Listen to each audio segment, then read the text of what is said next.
Hello and welcome to The Big Picture. The first full-fledged budget session of the NDA government is scheduled to start from Monday. It will therefore also be the first full-fledged general budget Finance Minister Arun Jaitley will be presenting. The railway budget to be presented by the new Railway Minister Suresh Prabhu is also something which will be looked forward to. However, all eyes will be on Jaitley as all the expectations which have been raised by Prime Minister Narendra Modi will have to find voice in the budget. While budgets are obviously the focus of this session, there are other issues also which are likely to figure in the session, some of which may not be very easy for the government to handle. The ordinances on land acquisition and insurance are just a couple of issues which will test the government's skills. We will discuss today what we can expect from this session and what it portends for the country at large. To discuss this, I have with me Mohan Guruswamy, Economist and Visiting Fellow at the Observer Research Foundation, Smita Gupta, Associate Editor of The Hindu, Biraj, Patnaik, Principal Advisor in the Office of the Commissioners to Right to Food, and Badarinath, Editor Policy, Financial Chronicle. Welcome to all of you.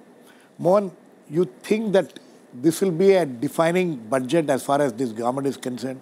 They will have to lay the roadmap.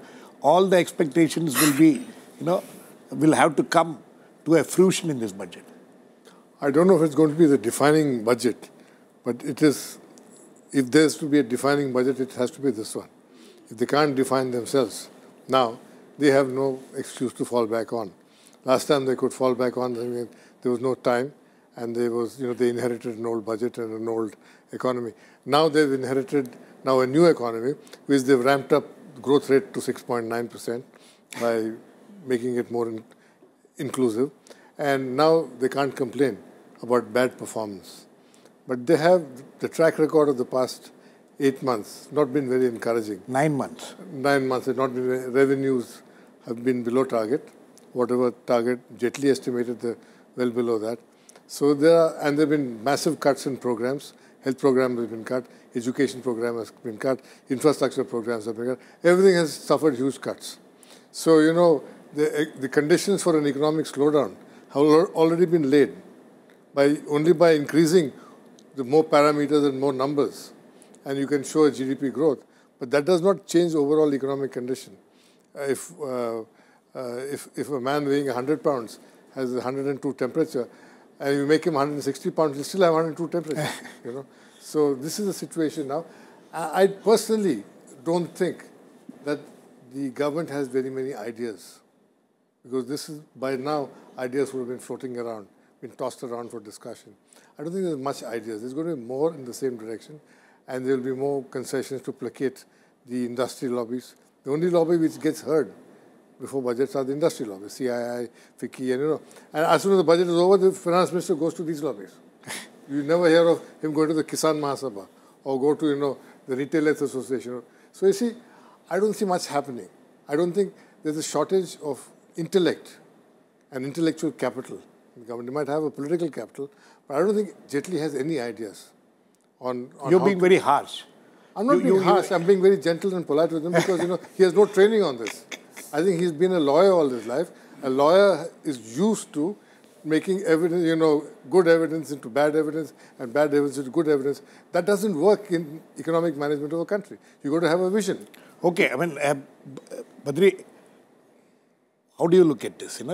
Is this something which the government realizes that this is a defining moment for them, that they have to come out with something which will express all the kind of aspirations and expectations they have raised? See, I agree with Mohan to the extent that, this could be the defining budget. If they cannot do something in this budget, perhaps the plot is lost.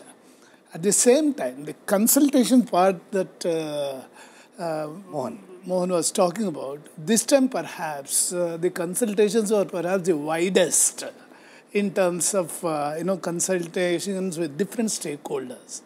But at the same time, for instance, have you ever had chief ministers being called for a pre-budget consultation? You mean the Niti Aayog meeting which took place? No. Apart from the Niti Aayog, the issue that the secretary raised was only the budget issues. After the Niti Aayog has been formed, and you don't have the plan allocation kind of a situation, And any issue, any idea that was raised by the states is trying to be, it may not be accommodated. But I may or may not agree with Mohan about, whether Arun Jaitley has ideas or not, what is it, and We'll all have that. to, that's his opinion, but we'll have to wait and see when the budget comes. But let me say one thing about the budget. You see, we play too much of emphasis on the budget. Almost 95% of this budget gets set before, because you got plan commitments, you got existing programs, so very little leeway. It so is you the got kind to of unveil a vision. It's the kind of signals which is sent. Kind of signal, like, Manmohan Singh's budget, first budget, which was considered path-breaking, didn't have anything new in the figures. Absolutely. It had only said delicensing. And in 96, when Chidambaram came out with the budget, everybody said it's a dream budget. Why the signals which it sent out? Precisely. I guess. We have to use this occasion for that. Yeah. Okay, Smita, the larger issue is not just the budget, but of course, railway budget also is something which is important. People will look forward to it. What kind of signals Suresh Prabhu will be sending there. But there are the entire session. This session is also going to be very important as far as the government is concerned, because, the previous session, when the previous session was held, there were victories in the elections.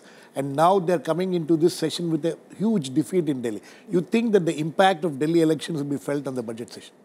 Yes, I think so, definitely. The impact of the Delhi election will be felt in this session, because apart from the budget, and I do agree with what Badri said, that if they're not able to give a strong enough budget which gives the right signals, then they will have lost the plot. There are 6 ordinances that the government has to push through. Right. Of the 6 ordinances, 1 is in the Rajya Sabha. So that poses a big problem. That is the insurance one. The insurance bill. The other 5 are in the Lok Sabha. Now, in the last, say, month or so, both Mr. Jaitley and Mr. Venkaiah Naidu, the Parliamentary Affairs Minister, they have been talking of, okay, if we can't pass the ordinance, then we can have a joint session. But to have a joint session of Parliament for any bill, it has to be cleared by one house and rejected by the other. Right. So, okay, you have 5 bills in the Lok Sabha, presumably you can pass them. Now, apart from the technical aspect, the legal aspects of it, the political aspect of it is also very important. It's very important. For instance, the land acquisition ordinance is going to become a rallying point for all the parties, including the Congress party. Right. In fact, today Ahmed Patel has tweeted that after the BJP has diluted all our UPA policies and programs, how it's bizarre for them to expect any cooperation from us. That's quite interesting that it should come from Ahmed Patel, a man not known to articulate his views in the public domain. Right. So it obviously means that they are also in it. And then you just had this whole Janata Dal United mess. So the Janata Dal United is, and as well as all the other Janata Parivar parties, are also on the warpath as far as this government is concerned. So is the Trinamool Congress, so are the left parties. So I think they are going to have a difficult session, not only on the ordinances, but they will also bring up issues of, love jihad, etc. They will ram home the fact that they got really brutally defeated in the Delhi Assembly elections, but they just got 3 out of 70 seats. So I think at best they will be able to pass the budgets, the main budget. With some difficulty. With some difficulty, yeah. Biraj, what is it that the social sector will be looking at when Mr. Arun Jaitley will be presenting his budget, or even as far as Suresh Prabhu's railway budget is concerned? Yeah. No, I think, Girish, if you look at the overall picture, it looks pretty bleak. I mean, this government will complete the transition of the development philosophy of India from self-reliance to reliance, which Mr. Chidambaram and his ilk had started. So, I don't think the social sector has any great expectations, because the writing is clearly on the wall. I mean, you are not tinkering with the legislations which the UPA introduced, but you are killing them. You are bleeding them with 1,000 cuts. NREGS is a case in point.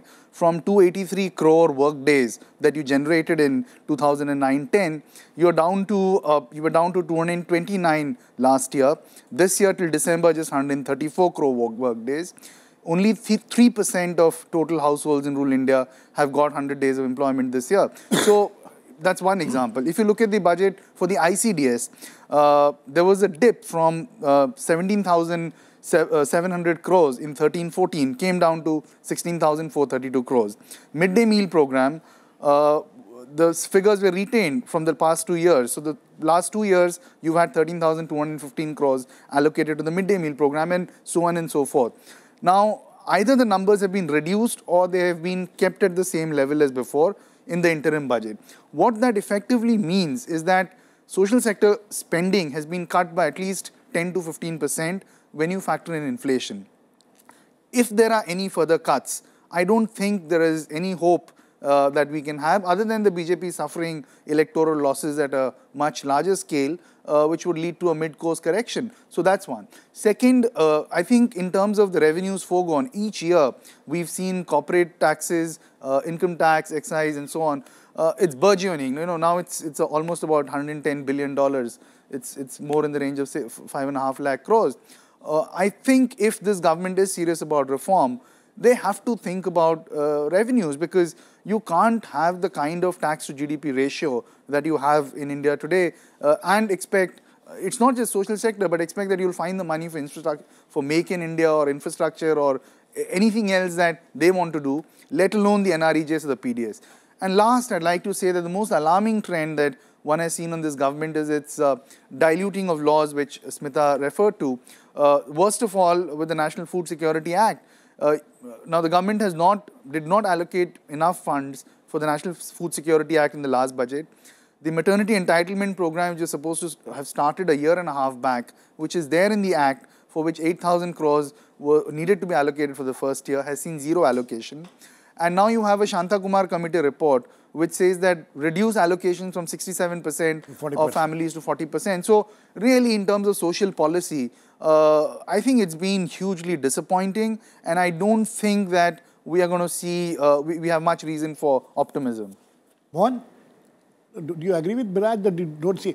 See, one of the things which I want to flag off here is that the kind of relief that the government, the finance minister has got as far as the oil bills are concerned, all that huge amount of money which they are saving, can't it be shifted to a social sector scheme? Why these kind of cuts are being,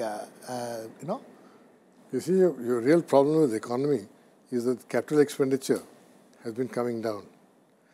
Capital expenditure to GDP ratio is extremely low right now. And you need to get capital expenditure up. Growth in India is driven by government expenditure. So you've got to build, private people are not going to build roads or build railways or build ports. Government has to do it, build power plants. You've got to get state money into it. And government doesn't have money. So you're giving away almost 3 lakh crores a year as subsidies. Most of the subsidies, incidentally, are undeserved subsidies. In the sense that a food subsidy is probably a merit subsidy. A subsidy for education is probably merited. But a subsidy for LPG, a subsidy for fertilizer, much of the food procurement subsidies are all unmerited. Where does food procurement, wheat procurement take place? It takes place in the rich areas of Punjab, Haryana, where in rice takes place in coastal areas of Andhra. You don't need subsidies there. But you're actually subsidizing already well-to-do people with 90% irrigation, free power, subsidized fertilizer. So you got to take a hard look at all these things. But the system is incapable of... We have been hearing this for the last at least 10, 15 years. The system is incapable of it because they all represent the same power structure. Okay? And therefore, they will not look at this again. Whereas, where you need to put more money, maybe you need to get more NREG programs on and, link it with physical verification of assets. The old NREG program problem with it was just a giveaway, a throwaway, where people are looting left and right in between. You got to link it with physical asset building, Without any asset building vision, they just spent money. So you could have reformed those things rather than slash it down. So, but then, you got to get capital expenditure up. You got to build power plants. You got to build railway lines. You got to build roads. And this will drive economic growth forward. If you don't do that, your growth will slow down. You can just keep increasing parameters and showing the GDP is growing. You can play that game till infinity. Okay. Badri, these reform measures which they're talking about, can we expect them to be the finance minister talking about this? Will he be putting a blueprint before us on these reforms which we have been expecting or people have been talking about? Yeah, industry is expecting a big list of reform measures, and there's, as he was talking, there is also some kind of a revamp in the subsidies that people have been demanding. For long, it has been there. And third issue that seems to be there: are we looking at big ticket reforms or something? Big ticket reforms is what everybody is looking for. But will that with happen? 280 to 330 seats, look at the argument in the last 9 months. Here you have a 330 seats, great majority, no more excuses. See, the ideas last year, yes, there was no time for the finance minister to present the budget within 45 days. This time, if he doesn't do it, then it's an opportunity lost.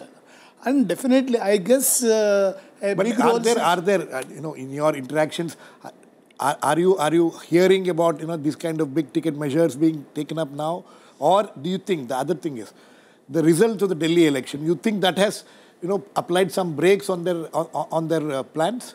I doubt if Delhi elections will have a very big say or a very big impact on the budget as such. I doubt that much.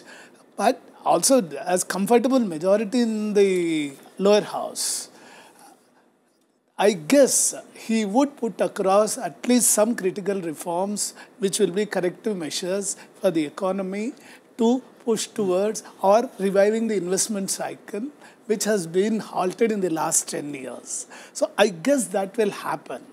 And how many measures will be lapped up by the political parties across the spectrum is a big question. Absolutely, Girish, big question. On Yes, reforms, I think one of the important areas of reform is the social sector. And if you look at the National Food Security Act, for instance, it outlines 10 important reforms that all states must undertake and centre must encourage to make it happen. Now, as it happens, the last government didn't make it mandatory, and this government has shown no inclination at all of undertaking any of those reforms because, as Mohan perhaps pointed out, that there are deep-seated vested interests. A simple reform like taking over the ration shop from a private dealer and giving it to a panchayat or a women's self-help group. We don't have the political will to do it. The corruption in the ICDS, in supply of food, which was happening in the UPA regime, it continues unabated in the under Maneka Gandhi's stewardship. So why can't you reform a simple thing like that? Why can't you reform the way expenditure is done in the health and education sectors? If you are, when we talk about reforms, you're either talking about reforms, most people today, reforms are associated with reforms that will benefit industry, lobbies, or reforms that will cut subsidies. A subsidy cut to the poor is seen as a positive reform. Is seen as a big reform.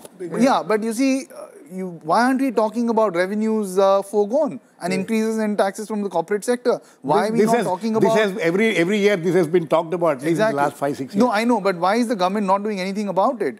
Why is it that it's not interested in implementing a simple 5-10 point agendas on each of the social sector, which has been outlined in the legislation or given to them during the budget consultations or before? So I'm not very sure what kind of reforms we are talking about, really. Okay.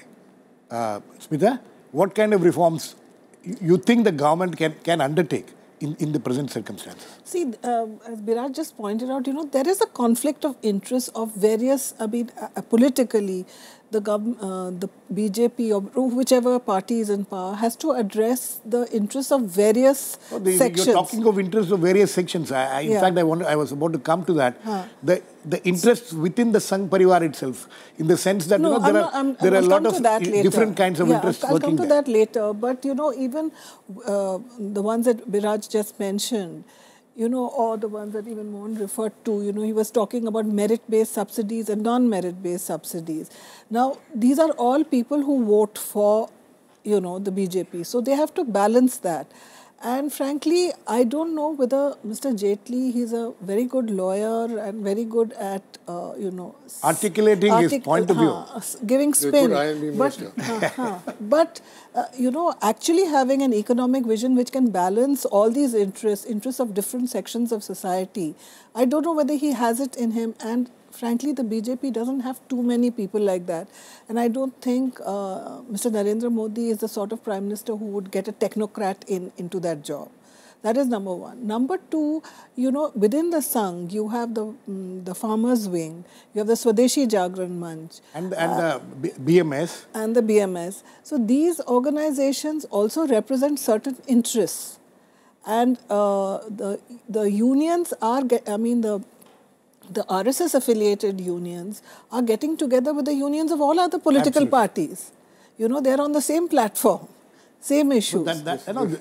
And they cannot ignore it. Yeah. But that can't be ignored.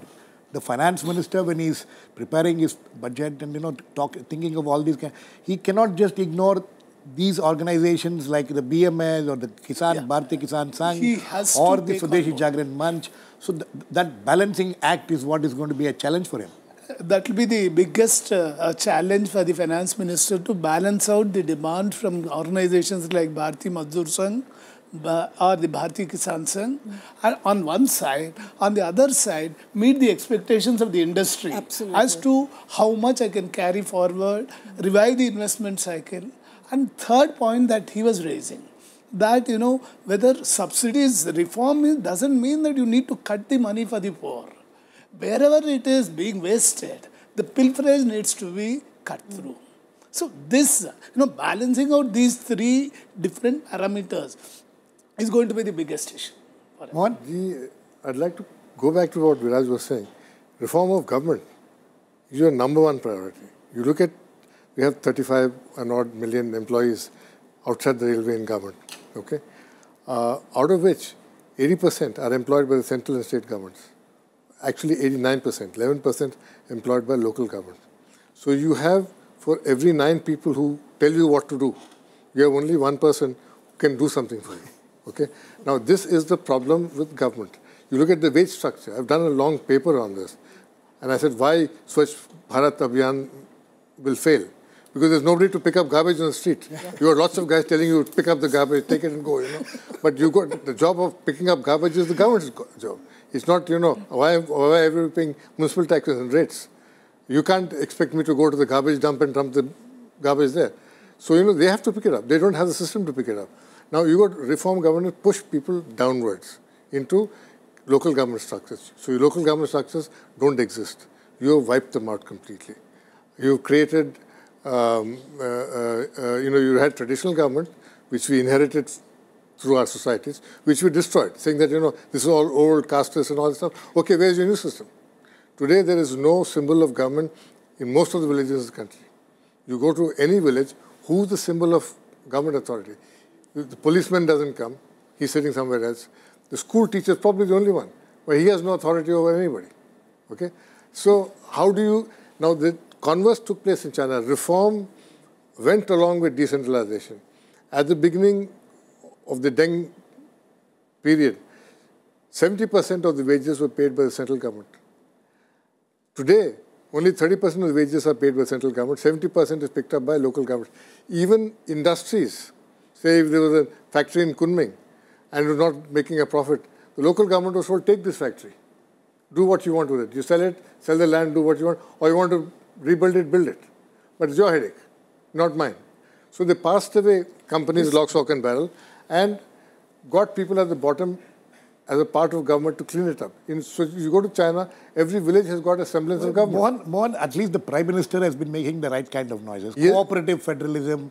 He has, as Badarinath rightly pointed out, for the first time we saw him interacting with the chief ministers before the budget. These are all the right signals. But what will happen is you have to do legislation enabling provisions in law and all to move it. Yes, Smita? No, I just wanted to take you back to the Delhi Assembly elections and the message from that. A large section of people who voted were the very poor. What are their real hopes? Their real hopes are that that kind of corruption that you have at the lowest level, that will be plugged. So, when you talk about not spending less on the poor, but making sure that money doesn't go, that is intended for them doesn't go astray. Now, that is what they hope Mr. Kejriwal can do, and that's why they voted for him. And that's the one thing, if he succeeds in doing, I don't think the rest of his promises, it'll be very difficult for him to actually reform fulfill. Of government as the number one priority. Reform of the government. Yes, Biraj. I think also the problem is that, this government has been woefully short of ideas on the reform front. virtually every single new program that they're doing is a carbon copy of what the UPA wanted to do. I mean, if you take new reforms of the poor, it's just new nomenclature. You have financial inclusion now being called Jan Dhan. You have Aadhaar making a big comeback. You have talk of cash transfers all around without having the banking infrastructure, the social infrastructure, nothing on the ground. But you know, it's just hollow language. You want to do away with procurement, but you don't have an alternative. You are not able to decide on what to do with your food stocks, and you don't want to implement the National Food Security Act. So I think they're woefully short of ideas and talent. And one starting place, a good starting place could be just retaining, at least not making any cuts in the social sector this year, adjusting it for inflation, and taking a hard look, if they have to, on what they can do to improve performance. Because unless you stop this day-to-day corruption, unless you're able to deliver on the ground, you're going to have the same results that you saw in Delhi. To what extent the central government has control over these kind of issues at the lowest level? Yes. Actually, thinking about what Biraj was saying, or Smita was talking about, or Mohan was pointing to.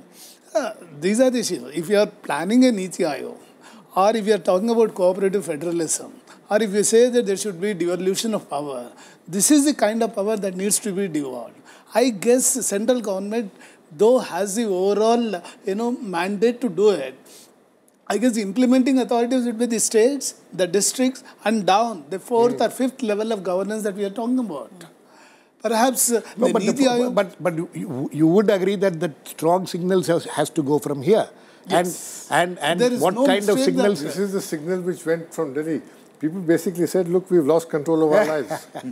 We've lost control of our lives. We have no control over anything around us. Mohan, as far as the, one big signal, what is it that you expect from the budget? The GST roadmap. People are, the industry is talking of, will we have a GST roadmap? You think that is something which is well within his, powers now to give that some kind of a roadmap? I think GST will happen. Because it's already been introduced in the... Yeah, it will happen.